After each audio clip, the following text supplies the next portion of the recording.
conversation as far as the teachers in the district about whether or not membeing is working for us. If it's doing everything we're hoping it will do, or if it's maybe not quite doing as much as we want it to do. So this is going to be a really good way for us to kind of pause with your group of people. The reason being, you started membeing a little bit in 6th grade, but you've done it in 7th, 8th, 9th, and 10th. At least, approximately, for 45 minutes a week as much as it could be done. If you would have done as much membeing as membing asks you to do for those 4 years, you would have done 6,500 minutes of membeing in your time here. That's a lot of time. So the question is whether or not that much of your time is benefiting you or it's not. So that's this kind of conversational piece.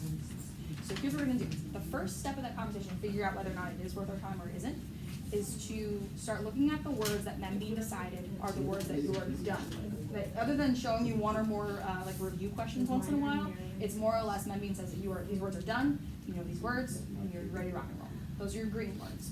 So pull up your green words for me, and we're going to talk about those green words for a little bit. We pause that then.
Okay, so let me reiterate for you again the purpose of this piece of paper, what this is for.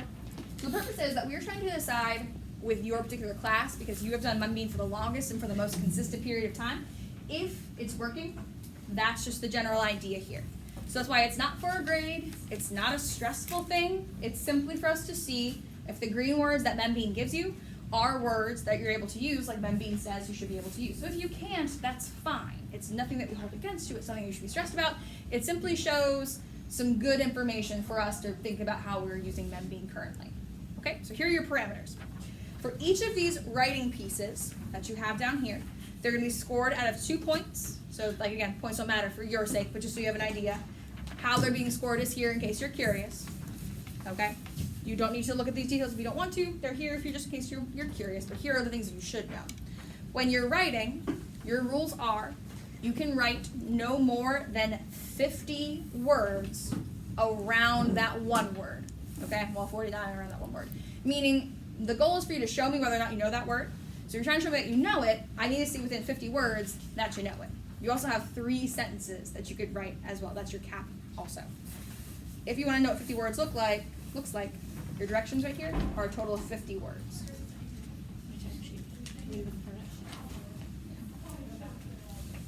So you have 50 words to use,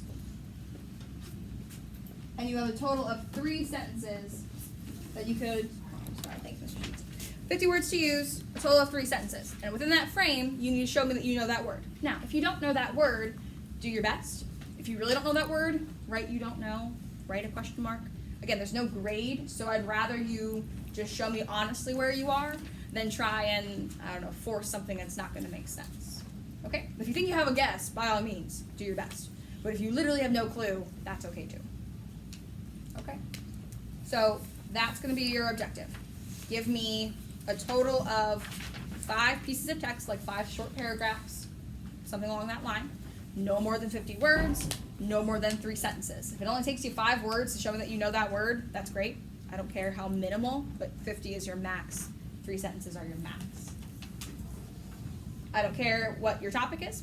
You can write about whatever you want to. You can take whatever kind of topic you want. But you have to be able to use that word somewhere in that context. Wait, so we have to use our mending term in Yep, so this mending word, so like your word of mending word is the word heed. So a lot of you have that word.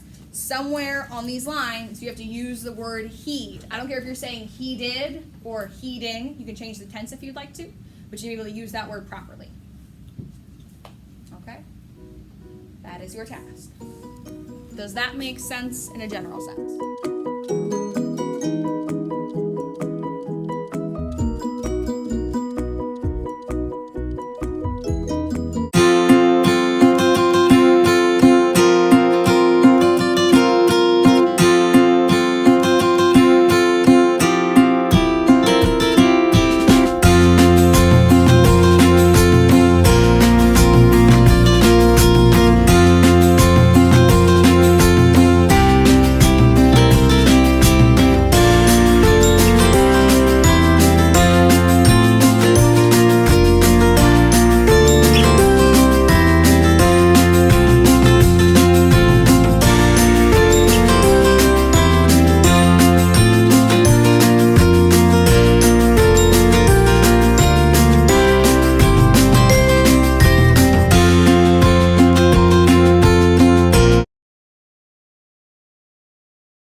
Okay, so here's your primary idea. Your idea is that you want to take these sentence pieces. So let me pull this over. So you're going to take, well, you don't have yours done. That might make a difference. So let's take Lydia's. I wasn't here Friday. That would be why. Okay, that's not your fault. So you're going to take these sentence pieces, and what you want to do is you want to design a sentence in a different kind of context around the sentence piece. So this one says, it was a robust waterside laborer, okay? So you want to figure out some other way to use that sentence piece. So maybe you would say, like, when I was on vacation with my family, I saw a robust waterside laborer on the fishing boat, right? So you're we're still just putting using that it. to a different sentence. You're putting that to a different sentence, yes. The sentence you're just verbally saying, and then you're going to write down on the back your very best one. You're doing fine. You're doing fine. But does that make sense what you're doing? Okay, so that's what I want to see you do.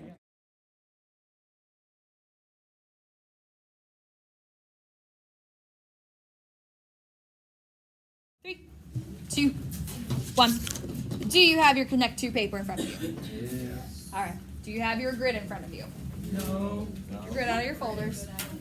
Your folders. Your vocabulary notebook grid. Oh, this? There you go. Yep. Here's your task, ladies and gents. For this vocabulary activity for today, for your activity, you are going to engage with your 5 vocabulary words of the week: secrete, cerebral, robust, incidental, and customary. With these words, you will figure out how you can make a connection using the 2 and using them so we can see some accurate usage as well. So here is the example at the top of your Connect 2 paper. It says, courteous and drenched, just 2 random words. Courteous and drenched are connected because a courteous person will share his umbrella so someone doesn't get drenched. So you will do something very similar with our 5 words. Let's do our first one together. Pick 2 of our words that you think may somewhat go together. Joe, what 2 words? Cerebral, and customary. Cerebral and customary. Good. So for number 1, write the word cerebral first and the word customary second. So for number 1, we're going to do it together. Cerebral first and customary second. So far it says cerebral and customary are connected because, and then there's a blank. So here's what we need to think about. What about those 2 words could make them connected? I'm going to give you 2 minutes. 3. You are going to brainstorm. You don't have to write anything down. You can talk to the people around you. And then together we will decide on a sentence that is sensible. We'll write that down all together too. Then the other 3 you'll do on your own. So you have the words cerebral and customary. How can we make those 2 words have a connection? Okay? 2 minutes.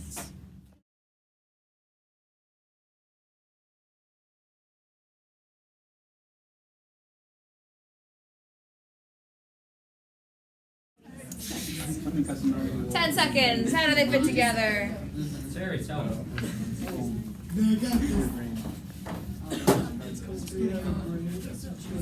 Three, 2, 1. All right, let me walk you through, just in case you didn't figure out an example, let me kind of guide you to one. So what's customary mean? Let's go backwards. What's customary mean? What's our synonyms? Normal, usual. Good. So normal or usual, that's customary. What does cerebral mean? What's our synonym? Smart, intellectual, brainy. So let's think about a cerebral person and where they may be in a usual manner. It's customary to find a cerebral person in the library. That's an awesome one. It's customary to find a cerebral person in the library. That's how those words could be connected. Good job, Joe. That's a good one. I don't like you. Does anybody else have a different sentence? Colton Taylor, different sentence? Also, it's cerebral to find someone very smart in school. Careful, customary. It's customary to find somebody who's very cerebral in school. Yep, that would make sense to me. Good. Good.